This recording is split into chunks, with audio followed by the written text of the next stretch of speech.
नमस्कार मेरे प्यारे बच्चों, स्वागत है आपका। मेरे प्यारे बच्चों, आज का जो क्वेश्चन है बहुत ही महत्वपूर्ण क्वेश्चन है। ये एसिटिक अम्ल बनाने की विधियाँ। ये क्वेश्चंस यूपी बोर्ड के बोर्ड एग्जाम के लिए अति महत्वपूर्ण क्वेश्चंस है। ये कई तरीके से क्वेश्चंस आपका पूछा गया है कि मेथिल एसिटिक अम्ल बनाने की विधियाँ, मेथिल साइनाइड से कैसे बनाते हैं, एसिटेमाइड से कैसे बनाते हैं, ये अलग अलग तरीके से पूछा गया है। ठीक है, मैंने आपके लिए क्या किया है, तीनों एक ही साथ लिखती हैं जो अब तक बोर्ड में आई है। फिर इसके कुछ रासायनिक गुण हैं, उन गुणों को लिखेंगे जो अब तक बोर्ड में पूछे गए हैं। ठीक है, तो सबसे पहले देखते हैं कि एसिटिक अम्ल बनाने की जो विधियां हैं। नंबर 1, मेथिल साइनाइड से, कि मेथिल साइनाइड से एसिटिक अम्ल कैसे बनाते हैं। तो देखो, मेथिल साइनाइड के तनु अम्ल यानी मेथिल साइनाइड के तनु अम्ल अथवा क्षार द्वारा, जो मेथिल साइनाइड है, मेथिल साइनाइड के तनु अम्ल अथवा क्षार द्वारा जल अपघटन से एसिटिक अम्ल प्राप्त होता है। कहने का मतलब मेरे प्यारे बच्चों, जो मेथिल साइनाइड है ये कैसा है, तनु है। कहने का मतलब जल उसमें मिला हुआ है, और हमने अम्ल या क्षार के द्वारा जब उसका जल अपघटन किया तो क्या प्राप्त हुआ, एसिटिक अम्ल प्राप्त हुआ।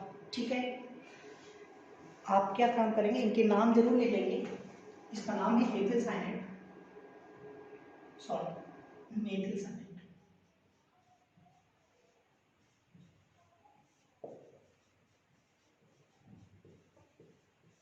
ठीक है, इसका नाम है एसिटिक अम्ल और इसका नाम है अमोनियम क्लोराइड। दोबारा सुनिए, इसका नाम है एसिटिक अम्ल और इसका नाम है अमोनियम क्लोराइड। ठीक है,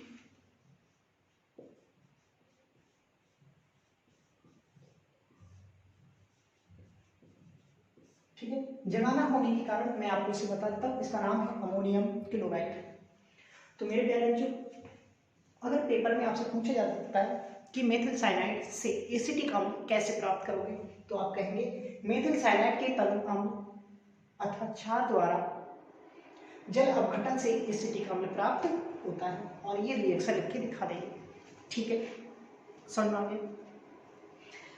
दूसरा है एसिटेमाइड से एसिटिक अम्ल कैसे प्राप्त करेंगे। जो एसिटेमाइड है उससे एसिटिक अम्ल कैसे प्राप्त करेंगे। तो मेरे प्यारे बच्चों, एसिटेमाइड का ये सूत्र है, इसे एसिटेमाइड कहते हैं।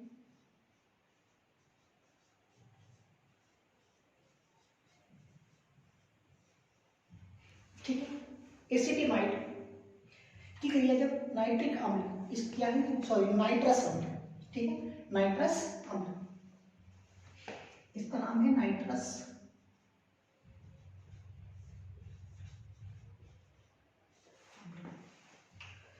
एसिटेमाइड की क्रिया नाइट्रस अम्ल से कराने पर नाइट्रिक अम्ल, नाइट्रोजन गैस और जल प्राप्त होता है। समझ में आ गया। एसिटेमाइड पर नाइट्रस अम्ल की क्रिया से एसिटिक अम्ल प्राप्त होता है। ठीक, मुख्य और औद्योगिक विधि। अगर पेपर में आपसे पूछा जाता है कि एसिटिक अम्ल बनाने की औद्योगिक विधि क्या है, तो आप इसे लिखेंगे। औद्योगिक विधि में एसिटिक अम्ल का निर्माण वायु में उपस्थित, मेरे प्यारे बच्चों, औद्योगिक जो विधि है उस विधि में एसिटिक अम्ल का निर्माण वायु में उपस्थित माइक्रोडर्मा नामक एसिटिक, ठीक है, वायु में उपस्थित माइक्रोडर्मा एसिड नामक एक जीवाणु होता है, उस जीवाणु से एथिल अल्कोहल के किण्वन से प्राप्त होती है क्या, एसिटिक अम्ल। ठीक है, यानी औद्योगिक विधि में एसिटिक अम्ल का निर्माण वायु में उपस्थित माइक्रोडर्मा एसिटी नामक जीवाणु द्वारा एथिल अल्कोहल के किण्वन से होता है। क्लियर है, समझ में आया। दोबारा देखो, औद्योगिक विधि में एसिटिक अम्ल का निर्माण वायु में उपस्थित माइक्रोडर्मा एसिटी नामक जीवाणु द्वारा एथिल अल्कोहल का निर्माण, एथिल अल्कोहल एथिल अल्कोहल के एडवांस होता है, ठीक है, समझ में आ गया। एथिल अल्कोहल की क्रिया ऑक्सीजन से की, क्योंकि वायु में उपस्थित होता है क्या, माइकोडर्मा, इसीलिए वायु आया है। और यहाँ लिखा है माइकोडर्मा एसिड नामक जीवाणु आपको प्राप्त हुआ एसिटिक अम्ल और जल, इसका नाम एथिल अल्कोहल।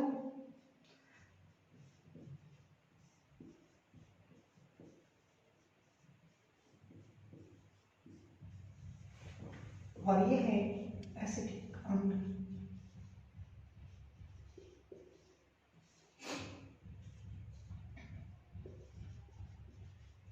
क्लियर है?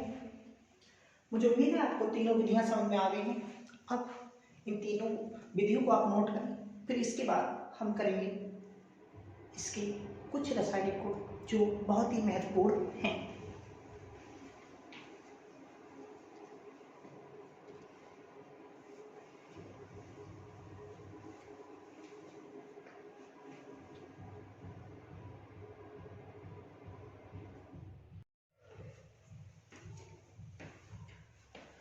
तो मेरे प्यारे बच्चों, ये है एसिटिक अम्ल के कुछ रासायनिक गुण।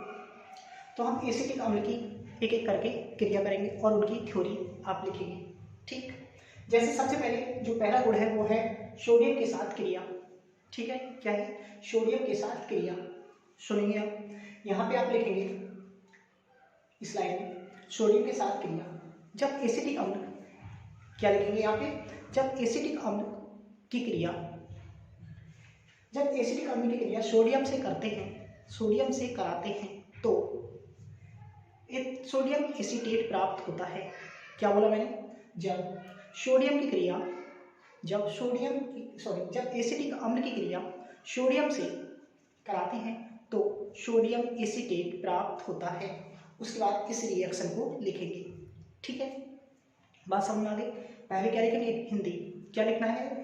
जब एसिटिक अम्ल की क्रिया सोडियम से कराते हैं तो सोडियम एसीटेट प्राप्त होता है। इसका नाम क्या है? एसिटिक अम्ल,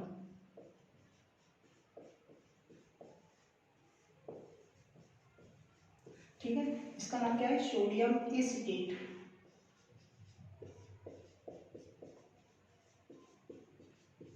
ठीक, बात समझ में आ गई? पहले हिंदी, फिर ये रासायनिक समीकरण, फिर देखेंगे सोडियम बाइकार्बोनेट से क्रिया। अब सुनो दोबारा से, जब एसिटिक अम्ल की क्रिया, पहले हिंदी लिखेंगे, फिर सुने दोबारा, पहले हिंदी लिखेंगे जब, यानी यहाँ पे, ठीक है। जब, क्योंकि अगर मैं लिखूंगा तो वीडियो बहुत लंबी हो जाएगी, इसलिए मैं बोल देता हूँ, आप लिख लेना। जब एसिटिक अम्ल की क्रिया सोडियम बाइकार्बोनेट, ये क्या है? एसिटिक अम्ल, ये है एसिटिक अम्ल,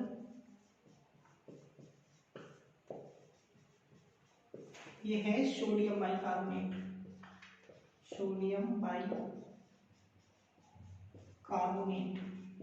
ठीक है।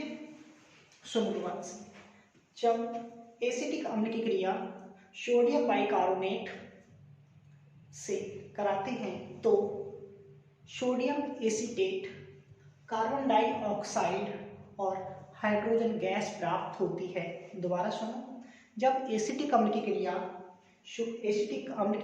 सोडियम बाइकार्बोनेट से कराते हैं तो सोडियम एसीटेट, कार्बन डाइऑक्साइड और हाइड्रोजन गैस प्राप्त होती है। बात समझ में आ गई?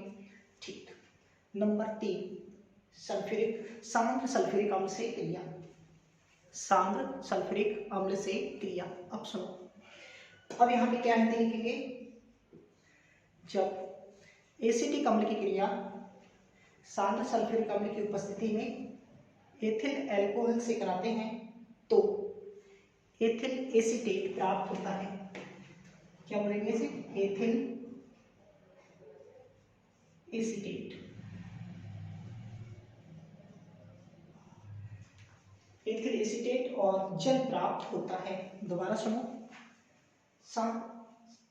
जब एसिटिक अम्ल की क्रिया सांद्र सल्फ्यूरिक अम्ल की उपस्थिति में एथिल अल्कोहल से कराते हैं तो एथिल एसीटेट प्राप्त होता है। तो एथिल एसीटेट प्राप्त होता है। समझ में आ गया। अब आ जाते हैं निर्जलीकरण। निर्जलीकरण का मतलब है कि इससे जल निकालना। ठीक है, अब इसकी हिंदी सुनो पहले। ठीक है, इसमें हिंदी क्या लिखेंगे, जब एसिटिक अम्ल का निर्जलीकार को, जब एसिटिक अम्ल को, ऐसे लिखेंगे, जब एसिटिक अम्ल को निर्जलीकार को, जैसे फास्फोरस पेंटा ऑक्साइड, जब एसिटिक अम्ल को निर्जलीकार को फास्फोरस पेंटा जैसे फास्फोरस पेंटा ऑक्साइड की उपस्थिति में गर्म करते हैं तो एसिटिक अम्ल के 2 अणुओं से जल का एक अणु पृथक हो जाता है और एसिटिक एनहाइड्राइड प्राप्त होता है। दोबारा सुने, जब एसिटिक अम्ल को निर्जलीकार को, जैसे फास्फोरस पेंटा ऑक्साइड, ये लिखा है फास्फोरस पेंटा ऑक्साइड, P2O5 जिसे बोलते हैं, फास्फोरस पेंटा ऑक्साइड की उपस्थिति में गर्म करते हैं तो इस एसिटिक अम्ल के 2 अणुओं से जल का एक अणु निकल जाता है और एसिटिक एनहाइड्राइड प्राप्त होता है। बात समझ में आ गई। उसके बाद इसको लिखेंगे, पहले थ्योरी फिर ये, पहले थ्योरी फिर ये। ठीक है, अब सीमेंट अभिक्रिया। सीमेंट अभिक्रिया क्या है? सीमेंट अभिक्रिया मेरे प्यारे बच्चों, जैसे जो एसिटिक अम्ल है ये शांत सल्फ्यूरिक अम्ल की उपस्थिति में हाइड्राजोइक अम्ल से क्रिया करता है। किससे? हाइड्राजोइक अम्ल से। हाइड्राजोइक का जो फॉर्मूला है वो है N3H। ठीक है, अब इसकी हिंदी क्या होगी? शांत सल्फ्यूरिक अम्ल की उपस्थिति में एसिटिक अम्ल जब हाइड्राजोइक अम्ल से क्रिया करता है, शांत सल्फ्यूरिक अम्ल की उपस्थिति में जब एसिटिक अम्ल हाइड्राजोइक अम्ल से क्रिया करता है तो मेथिल एमीन प्राप्त होती है। मेथिल एमीन प्राप्त होती है। ठीक है, इस अभिक्रिया को सीमेंट अभिक्रिया कहते हैं। इस अभिक्रिया को सीमेंट अभिक्रिया कहते हैं। दोबारा सुनो, यानी आपको यहां पे लिखना पड़ेगा। ठीक है, जब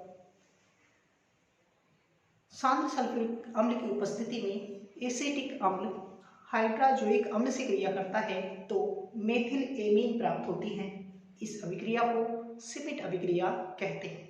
ठीक, तो मेरे प्यारे बच्चों, मैंने आपके लिए इस सभी गुणों के रासायनिक गुण लिखा दिए थे और इसकी हिंदी मैंने आपके लिए बोली है। हिंदी लिखना बहुत जरूरी है। ठीक है, तो पहले आप क्या काम करेंगे, जो मैंने हिंदी बताई है उस हिंदी को लिखेंगे, उसके बाद इसे लिखेंगे। पहले फिर इसकी मैंने जो बताया था हिंदी, वो हिंदी लिखेंगे, फिर उसके बाद इस समीकरण को लिखेंगे। पहले हिंदी फिर इस समीकरण को लिखेंगे। ठीक है, ऐसे ही पहले हिंदी फिर इस समीकरण को, इसके बाद फिर पहले हिंदी फिर इसकी समीकरण।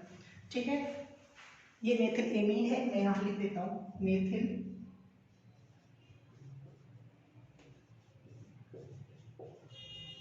एमीन। ठीक है, तो मेरे प्यारे बच्चों, मुझे उम्मीद है ये क्वेश्चंस आपको समझ में आ गया हो। अति महत्वपूर्ण क्वेश्चंस है, इसलिए इस क्वेश्चन को आप सही से जरूर देख लें। ठीक है, तो बाकी मिलते हैं अगली वीडियो में अगले क्वेश्चन के साथ।